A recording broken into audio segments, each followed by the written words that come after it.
Welcome to the Scene Snobs Podcast.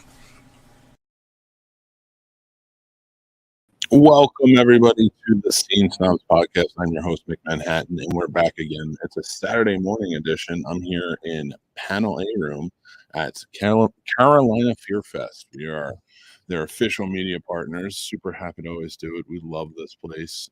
It's been so much fun being a part of this, seeing everybody, just kind of rolling around, having a good time. I'm beat up, and it was only the first day yesterday, and I'm loving it. It's like it's a type of where you've had like a long, hard day, but it was so much fun. You just loved being a part of it, seeing everything. I saw some great members of the Snob Nation, and so many more awesome people here in our community. And I tell you, Carolina Fear Fest freaks you're a good time. So, I'm here this morning. We're kind of hanging out. If you got any questions or anything, if you have questions that you want me to ask celebrities, I can do that throughout the day. If you have any information you want about the festival and more, please let me know. I'm happy to do it. But I got to tell you, I've been kind of wandering around. There's a ton of really fun stuff that I'm looking forward to, and I cannot wait to get into it. Oh man, I love this convention so much. It really is just a wonderful time, and being able to MC last night's Q&A with the Women of Horror, and it's Dee Wallace, and which is just amazing to meet Dee Wallace and Barbara Crampton. Dee Wallace and Barbara Crampton being up there and being able to like introduce them, talk to them a little bit, ask them some questions. That was so much fun. Then of course, Dead City Sideshow. Man, those guys kill it every year. They kill it. Hey, what's going on? Master Shake has showed up. So we're here in the hall, so anybody can kind of come in. Welcome, buddy. We're doing the live show. Thanks for coming in. I'm going to put you up on the screen. Yeah, that's right. I have the screen up. That's right. We can see you. So if you guys have any questions about what's going on at Fear Fest, you want to talk some horror, let's do it. What's some stuff that you guys have seen? Welcome. We are the Scene Snobs Podcast, and we're opening up the show. Burning questions. Anything you want to know. Anything you want any celebrities to be asked during panels today, let me know. We will ask it. And if I can't do it during the panel, I'll make sure to chase them down, tackle them. And, that's about it. Chase them down, tackle them, because I'm probably going to get thrown out after that. That's where that's going. But, yeah, I don't know. I'm having a good time. Is everybody having a good time? It's early today, though. There's already a crowd out. Is there? I love it. So you guys on the normal, the non-I VIP, there's probably like eventually 20 people already. Really? Oh, that's awesome, man. I can't wait. This is so much fun, especially Saturday, because like it's really where everybody comes out. So this is your first time, I know. Are you return or is this your first time? Third year, yes. All right. Very cool. Well, thank you for coming back for another year. I just love it so much. And the fact that they added the Friday night element to it with the VIPs has been really fun. Just like everything they did last night was cool. Like I was just talking about the Dead City show. That curb stomp, man. Like I turned around too. I'm like, I've seen this movie. I don't want to do it again. That, you know what, actually it's pretty funny that I walked into the bathroom yesterday. And of course, there's an evil clown just standing there. And this is just normal at Carolina Fear Fest. And I'm like, I watch those videos where like, maybe somebody creepy is hiding out in the bathroom and they go in and it's just like, it says run and you see them like take off. I really am too fat for flight because I walked into that bathroom and that clown was there. And I was just like, all right, I'm going to do my business, or is this just happening? What's going on here? Like if it was Art the Clown, it's just like, bring it on. Just mashed potato me. Let's get into it. But I mean, I love that element of horror conventions though. Like you can just walk into any, and it's supposed to be scary, but you're so into it. It's just like, it doesn't, you're just like, okay, yeah, this makes sense. But if it was like in an alleyway, in July. You yourself in an alleyway in July would be Well, that's because I'd look like a swamp monster because I sweat when I breathe. So, like, what do you think's going to happen in July? Like, it's going to get worse. Throw the green moss on me. We got the new swamp thing. Call James Gunn. Call Derek Mears. Where's he? I'm going to fight him for it. I'll lose. I've seen the Friday the 13th remake. That dude's tough. Apparently, Robert Englund is a favorite according to All right. That's not fair though. Like, he's got like that's well, not just that, but like Robert Englund's like figured Dark Mirrors is what, probably around my age, I guess, probably in his 40s. You think 50s? I don't think probably. Maybe okay, maybe the remake was 2009, 8 or 9. But I mean, I was 2009, like almost 30. So I could have played. Now, no, I couldn't have played Jason. I'm not saying that. What I'm saying is, by age, I'd probably be at that point. Yeah, well, no, I'm tall one way, not the other way is just out. All right. They don't make hockey masks in Equator. Okay, buddy. Let me tell you that. No. But I feel like with him coming in, like he's still like young enough, but Robert Englund by that point in like 2009 would have been, in my opinion, like, yeah, he's like his 60s. So I feel like you can't really argue that you can outdrink a 60-year-old. Unless it's 1970s. A 60-year-old in 1970s. That was just, they were built differently like that. Like Quint. Like that dude. I don't think anybody outdrinks Quint. How you doing? Welcome. Oh, I love the shirt. Yeah, she slashy shirt. Oh yeah. Did you get the photo op with him last night? Very cool. All right. You excited? That was a good show. I love that show. What would you think about the new one, Equal That Ride? Oh, you gotta check it out. It's pretty good. I thought it was pretty good. Have you checked it out there? What'd you think? Yeah, like I thought it had like the right element in the horror. You know, like the 2013 was like really in your face. Yeah. I felt like Even That Rise like, was that, but there was like some levity to it, you know.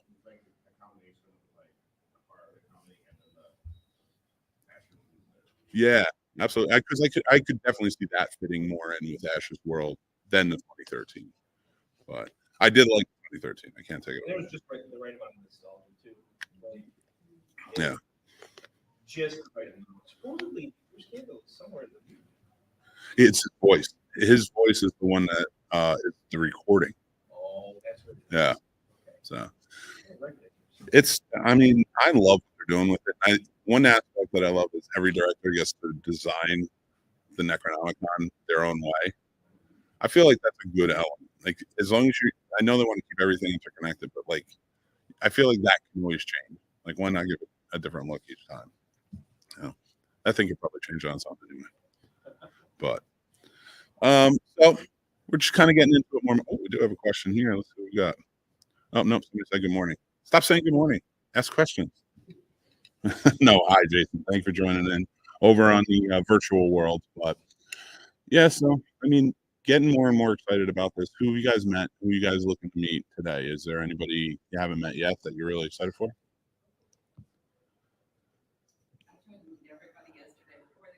Oh, you got everyone. Oh, you have. You took care of it. You guys went all in. That's awesome. Very cool. So I love that shirt. Is that the Bill and Ted from? Yes. Be excellent to each other. That's a great shirt. Very cool. Sorry.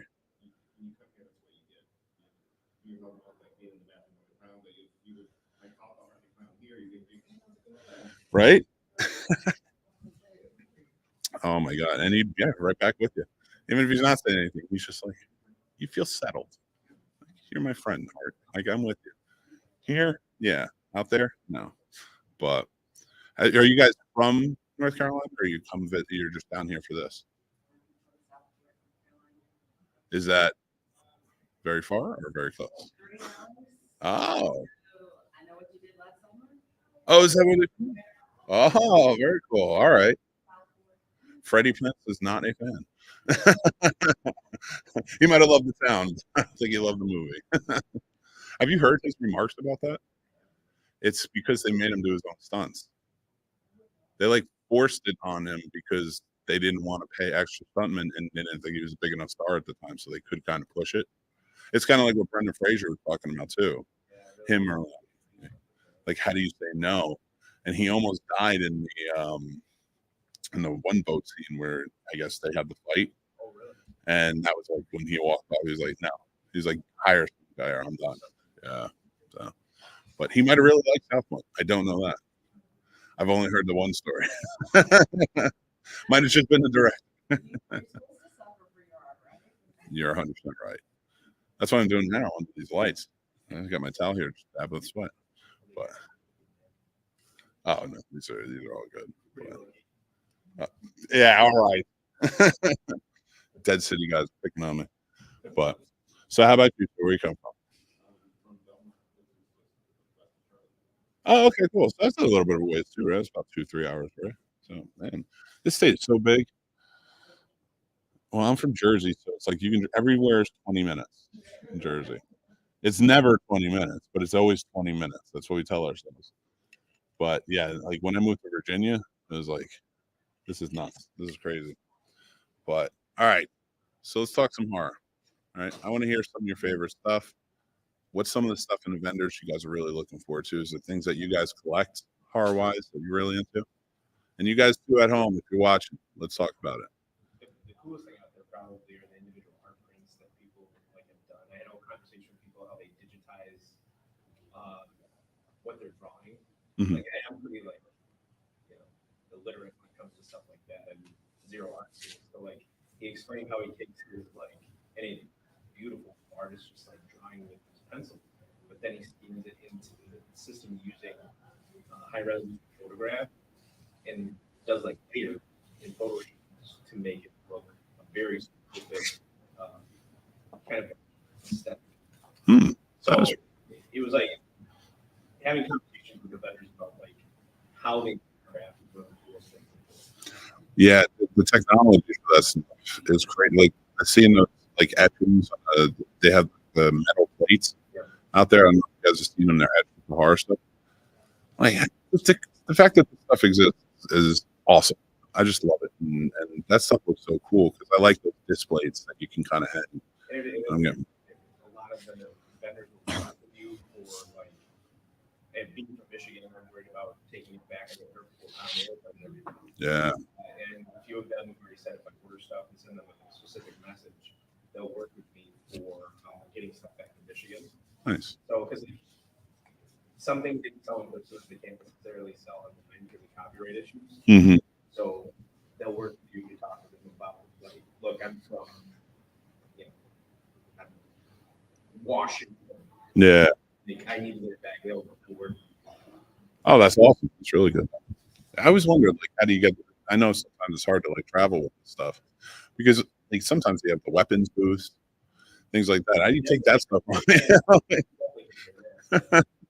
Yeah, I sometimes see people like carrying the swords around and I'm like, all right, how does this work? How do you check this? All right, you just put it in. But I don't know. There's some very interesting stuff. I saw some cosplay yesterday that was just like kind of astounding to me. What time's the judging today for the cosplay? Let's find out. I got it right here. I'm burning questions. I got everything right here. It is at. Oh, I need my glasses. Cosplay Clash 12:30. Yep. And the kids' costume and dance party is at 12. So very cool. All right. Yeah, we got a lot of stuff going on today, man. Oh, we got a question on here. With the 30-minute window for the celebrity photo op, how long do they stay? I have D. Wallace at 1:30 and David Naughton at 3. I believe it's like at their discretion, like how long they're going to stay. But I think they try to get everybody done. You should be all right, Jill.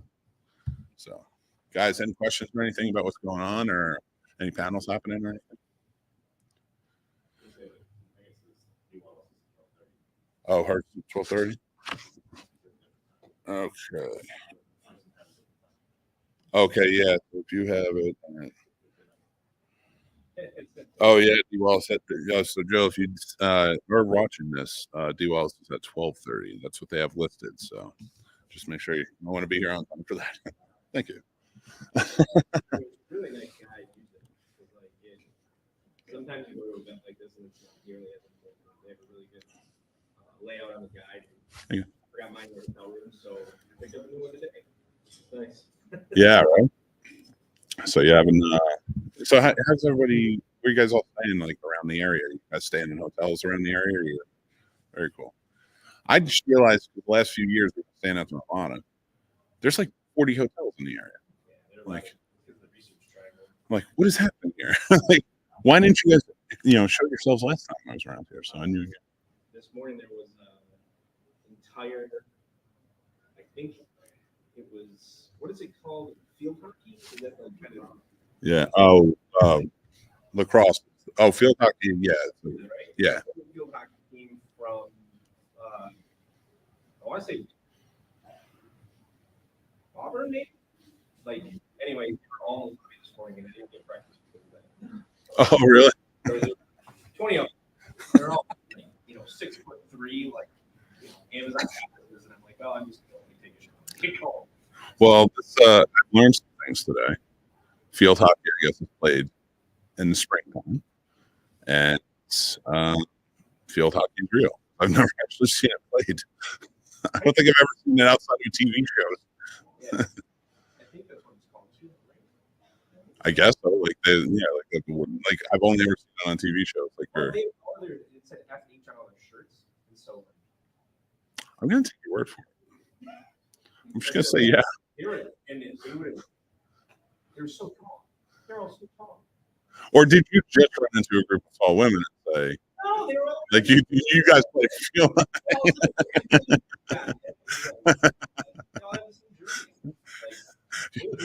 How is this not a time where you go up to them and you say, "Hey, you guys together?"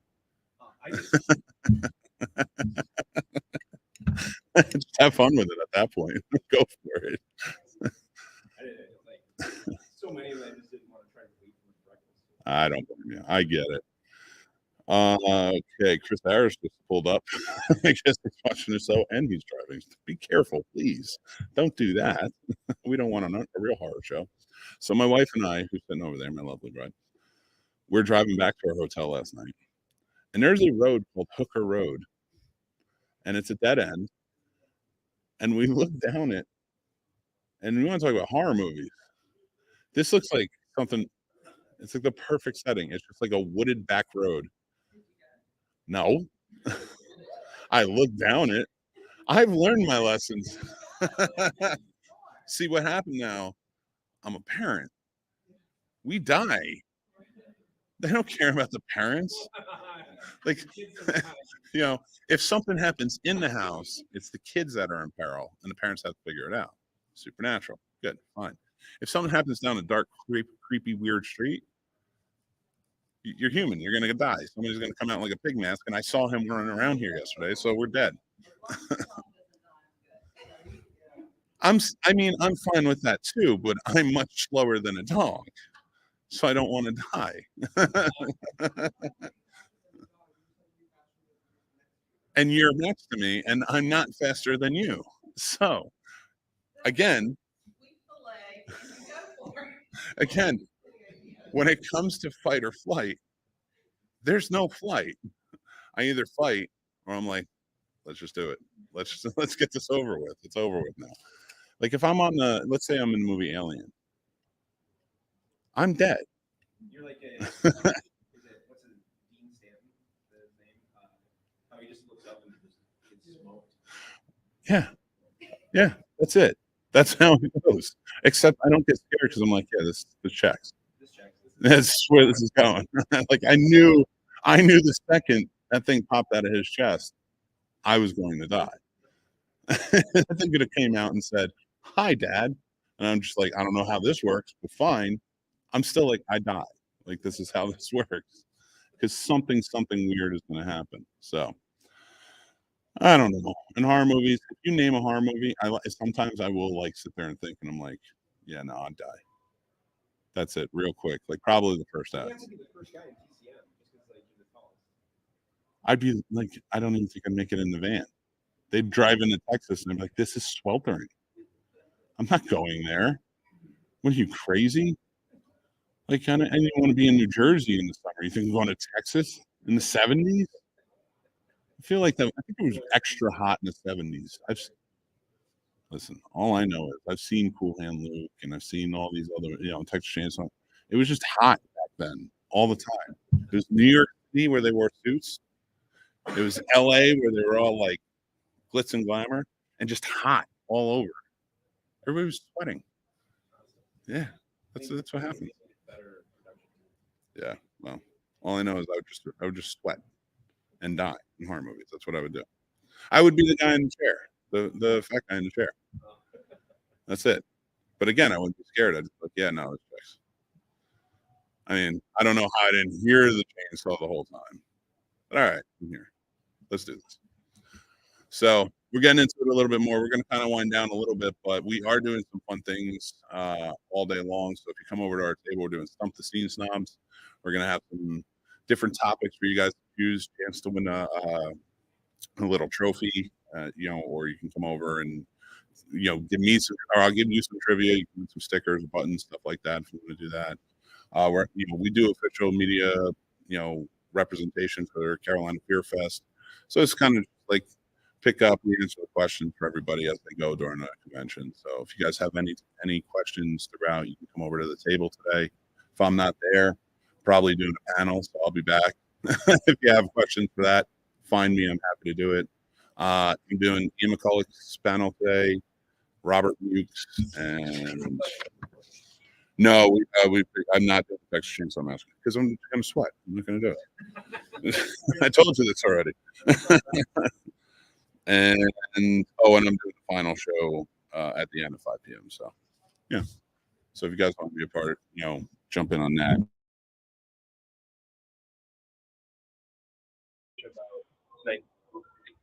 Nothing new. Tickets are still available. I just want to get out. We have some fun games planned. They really went all out with some cool stuff here. So I don't even remember all the rules. And I'm hosting the damn.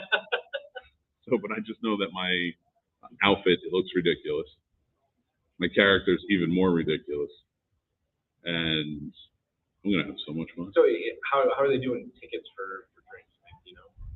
I'm not quite sure. I think at the door or something. I will find out for you. I'm not quite sure about the tickets, though. I know they were talking about doing like at the door you get one or something. I think it's 1 or 2, right? And then everything else is cash. Might be, yeah. It was at least 1, but I will double check for you. Any more questions or anything? We guys have going on? Who do you got? In the back there. Tell us. I know you're taking a load off, and I don't mind. Trust me, I don't mind. I get it. But we'd love to hear what you guys think about the convention so far. Hey, you guys, who were you here to meet? Like, who's your big guy? Very cool. All right, you got nice. Laser disc. That is very cool. You got that sign. That's awesome. Did you get a chance to ask him any questions or anything? No, I haven't met him yet. Oh, cool. Well, we are hosting the panel today. I'll be hosting that. So, like, if you have any questions, I'll definitely open it up. Yeah. Sweet. Awesome. How about you guys? Would you meet? Are you excited? I love the shirts. I know they came with VIPs, right? Yeah. That's cool. I didn't get one. Did you get the artist that did the shirt?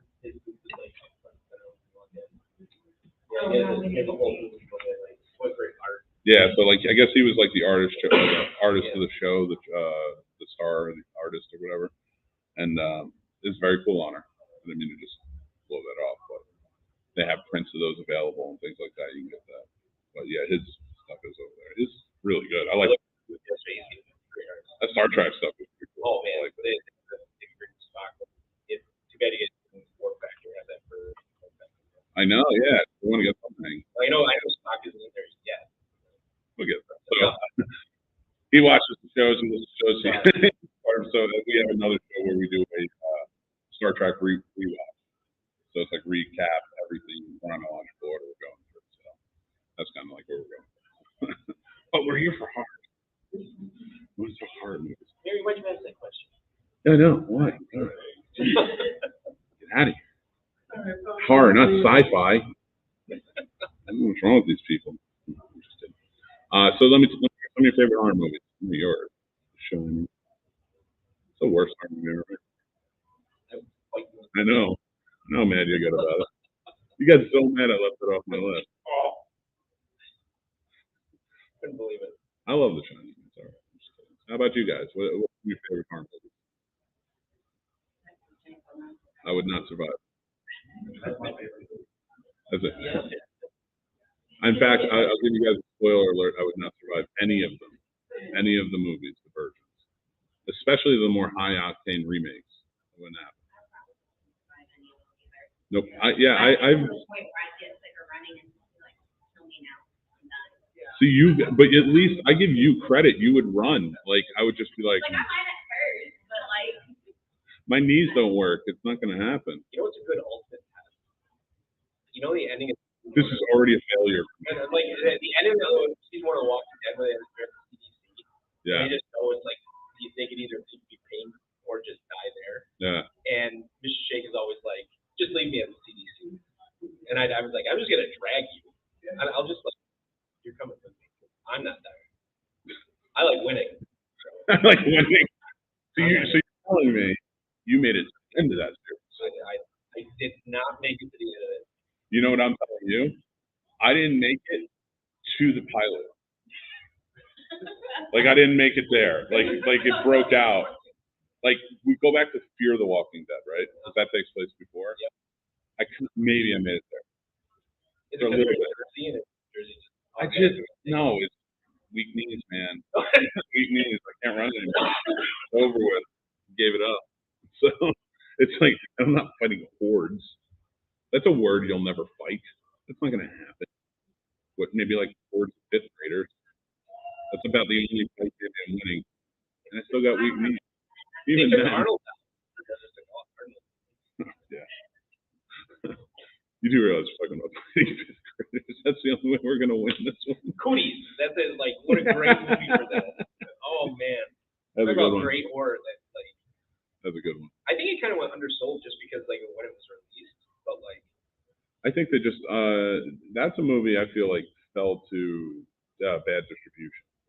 Like, that should have gotten a release, I think, even a limited, and it would have done well. Did everybody see Cooties, the horror comedy? You're an educator and you haven't seen Cooties. I recommend watching it. Yep. Yeah, where the kids turn into zombies and they attack the teacher. Yeah.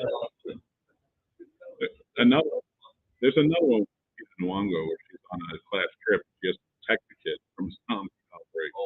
She does a really good job. Good movie. So, I don't know. I'm kind of over zombies a little bit in zombie TV. What about something like Train to Busan? I mean, no. Oh. When I say I'm over them, I'm like, I don't need the influx of like way more. But like, I'll go back. I can rewatch some. There's some great movies. Train to Busan, amazing. But are you gonna watch Peninsula over and over again? No. They just did not hold up with that sequel. And that was like waited. I don't know what happened. People were really pushing for that. Yeah, that's the problem. So some movies I just don't think you should touch with the sequel. Like Beetlejuice. You think so? You don't Have think? you talked about it on the show yet? Not yet. No. I mean, as we get closer and closer, has anybody seen the Beetlejuice stills that they put out? Where Are you guys pro Beetlejuice too? Anybody pro Beetlejuice? I'm scared to watch it because I'm scared it's going to be a disappointment. it could be. I mean, at this point, it's so. Here's the thing. I'm going to take that up. It's really. My problem with it is like all of these revisits. I guess I know they call them like prequels or requels or whatever they are. I'd call them like revisits at this point because that's all we're doing is revisiting. My problems are there's too many of them. Like I feel like they're hitting like Beetlejuice. We're too worried about. Is it going to be good? How do you tell them about that? You're not going to have all the elements that you loved about it. But then you have some really good stuff that we're revisiting. That's like Dead Rise. Now that's back out. You know, like we're kind of revisiting these worlds again. And I don't want that to go away. I want them to revisit the right stuff. But I do feel like they're pushing it like they did with the remake 10 or 15 years ago. You know, like too many. But I just hope they can kind of pull together and bring it back around, like even it out a little bit. I don't need revivals of stuff that came out 10 years ago and ended before. What's one you would sign up? I definitely want a revival of the Nightmare on Elm Street. You know, get the rights back and continue the storyline. Even if you So not don't, do a prequel, like so. I don't think Robert you should. Englund wanted a prequel. That's just a big push. Yeah, I mean, I don't think Robert Englund wants anybody else to play Freddy. I get it, but I don't mind anybody else playing Freddy if they moved on from it. Like, you know, just like even with Indiana Jones or anything like that. If they did after the actor has moved on from it or passed on, fine, whatever, you can do it. But I just do it right. Like, follow the storyline, continue it, keep telling the same story. You know, they did it with all right, I realize what I'm going to say here. Bear with me.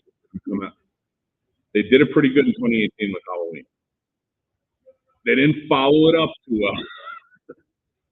And yes, that last one, the Corey Cunningham story, was, you know, it was a great movie in its own right. It was a great Halloween movie. It was a wonderful story about a serial killer who puts on somebody else's mask. You guys are not pleased by that one, so I can tell you hated it. I'm kidding with you. I don't care. That movie, like, we were talking about that years ago on I think the Discord, and I think everybody was like the whole horror group was kind of saying, because I kind of stuck up for kills, and I don't normally do this, but I stuck up for it in a way that like, I stick up for most. When you know there's going to be a trilogy, and the second movie comes out, I'm like, Let's wait and see how they finish it. yeah, let's see how they finish it. I'm like, yeah, maybe it wasn't a great movie on its own right, but it looks like a good bridge, like to get to the third one. I was like, let's see where they go with it. And then they did that third one, and I'm like, what are you doing? Did you even see the first two? Like, what did you do with this one? Man, I like your answer better. That was probably the best answer in all of this. Just shouldn't have seen it. And now he's doing The Exorcist. So. A movie that doesn't need it. I'm trying to think of one that I use as an example where I think you can do, if you get the right people doing Nightmare on Elm Street. Like, he wasn't the right guy to do those movies. But if you get the right people doing Nightmare on Elm Street, Elijah Wood really. But I know you disagree with me, but I want Rob Zombie. I don't disagree with that. I love Rob Zombie as a filmmaker. I think Rob Zombie's movies are amazing. And I think he's creative as hell.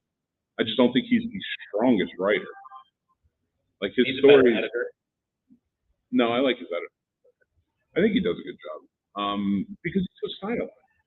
And I think that really works. I'm probably completely dismantling my entire panel on House of Thousand Corpses later, but I'm going to rehash them. Oh, no, that's okay. That's what I'm excited for.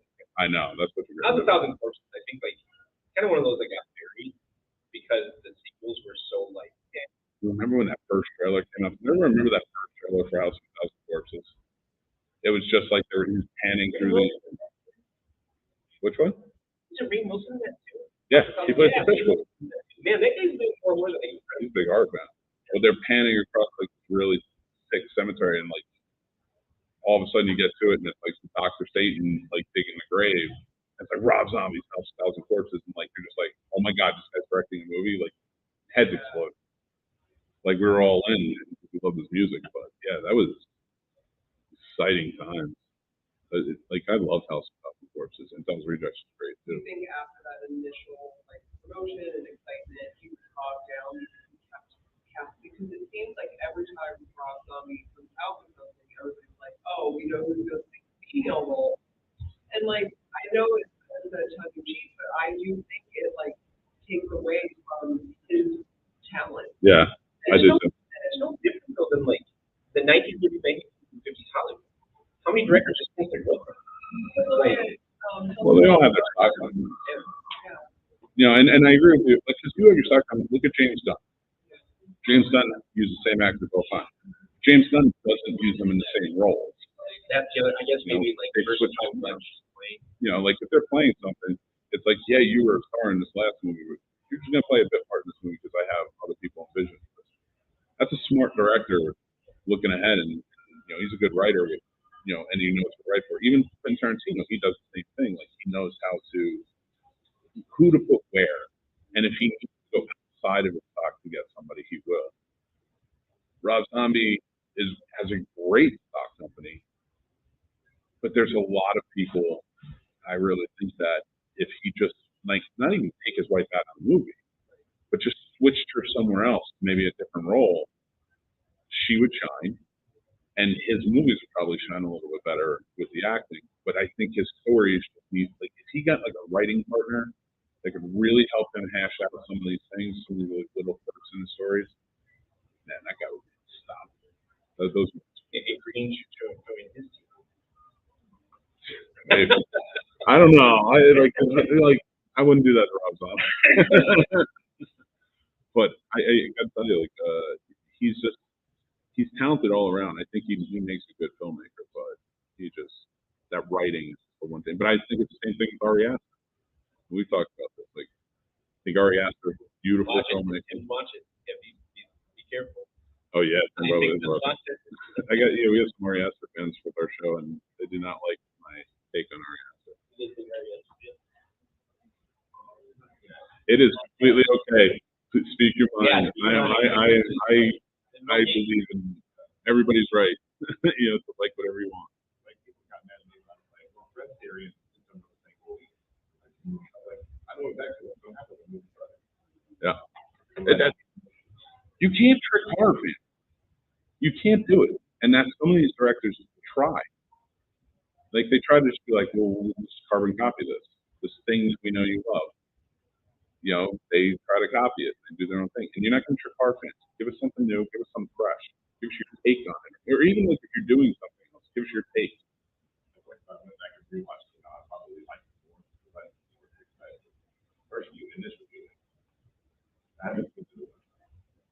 Well, I got to tell you, it's where I think checking it out, see what you think. I mean, I always say to everybody, I was like, you never know what you're gonna like or not. Always give it a chance, because even if you hate it, you still watch the movie. That's not the worst thing that can happen, right? So you enjoy it, but yeah, no, I do like. I like Ari Aster. I like his look. He directs well. The actors all do a great job. His stories are horrible. They're so dry. He has no charisma to them. Man, if he just got a writing partner too. I just don't understand why. I think it comes in, because they worked in the film industry for a long time, more in the producing side, line producing stuff. And I met a lot of writers. I love writers that work for writers, strike and everything. And it's great, but sometimes it's not even an ego thing. I think it's just something where it's they don't think they need a writing partner, or you don't meet that right person, so you never think about it. But man, if you just kind of put yourself out there, and a lot of writing teachers will tell them too, you take a class, try talking with different writers, see what clicks. Maybe you guys will want to try a project together, and usually you get some really good combos, writing some great movies together, because it's just different perspectives. Some of these hard directors need that. I think so. For sure. Well, we are kind of wrapping up, because I know they're going to start getting ready to open up doors and everything. I want to say thank you guys so much for joining us today. Hopefully you guys stop by the table, come hang out with us and stuff. We are the Scene Snobs. Come check us out anytime. If you just type in thescenesnobs.com, we got links to everything everywhere. Let us know what you're thinking more. So I'm Nick Manhattan. Thank you guys again, and I will talk to you guys soon. Take care, everybody. Take care, everybody watching.